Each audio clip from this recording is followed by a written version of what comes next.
নমস্কার বন্ধুরা, Anita blog channel থেকে বড়দের প্রণাম জানিয়ে ছোটদের ভালোবাসা জানিয়ে আজকে একটা নতুন রেসিপি নিয়ে তোমাদের সামনে চলে এসেছি। ফুলকপি আলু শুটকি মাছ দিয়ে ঝোল। দেখো, প্রথমে আমি কড়াইটা গরম করে সরষের তেল দিয়ে কাঁচা লঙ্কা, পেঁয়াজ কুচি, পাঁচফোড়ন দিয়ে ভালো করে লাল লাল করে ভেজে নেব। ভাজা হয়ে গেলে আমি কাঁচা জিরে আদা বাটাটা দিয়ে ভালো করে একটু মশলাটাকে কষিয়ে নেব। কষিয়ে নিয়ে হলুদ গুঁড়ো দিয়ে আবারও একটু কষিয়ে নেব। তারপরে আমি টমেটো কুচিটা দিয়ে দেব। টমেটো কুচিটা দিয়ে টমেটোগুলোকে একটু মশলার সাথে ভালো করে মিশিয়ে মটরশুঁটিগুলো আমি অ্যাড করব। মটরশুঁটিগুলো ভালো করে মিশিয়ে আমি কিন্তু মটরশুঁটিগুলোকে একটু সিদ্ধ হওয়ার জন্য হালকা জল দিয়ে নেব। হালকা জাস্ট একটু সিদ্ধ করে নেব। এদিকে আমার মশলাটা কষানো হোক।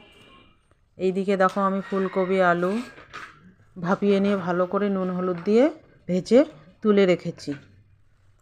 শুটকি মাছগুলো আমি ভালো করে গরম জল দিয়ে ধুয়ে তেলে ভেজে রেখে দিয়েছি।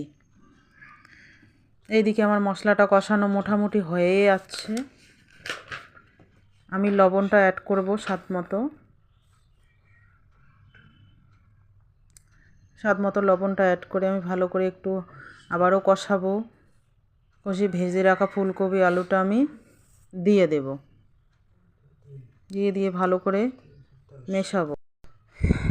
একটু কষিয়ে নেব ফুলকপি আলু মশলার সাথে, যেন মশলাগুলো একটু ভিতরে ঢুকে যায় ফুলকপির।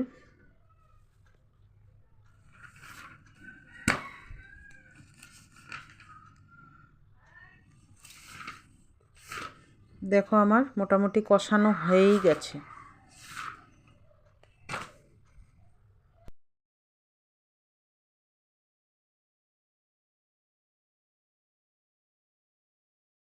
এখন আমি জলটা দিয়ে দেব, পরিমাণ মতো জলটা দিয়ে দেব, ঝোলের জলটা।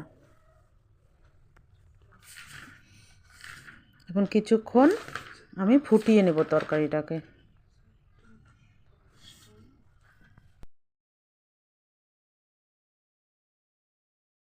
দেখো, আমার তরকারিটা ফুটে গেছে। আমি শুটকি মাছগুলো এখন অ্যাড করব। শুটকি মাছ দিয়ে তরকারিটাকে আমি কিছুক্ষণ জাল করে নিয়েই আমার ফুলকপি আলু শুটকি মাছ দিয়ে ঝোল। রেসিপিটা ভালো লাগলে অবশ্যই লাইক, কমেন্ট, শেয়ার অ্যান্ড চ্যানেলটাকে সাবস্ক্রাইব করবেন।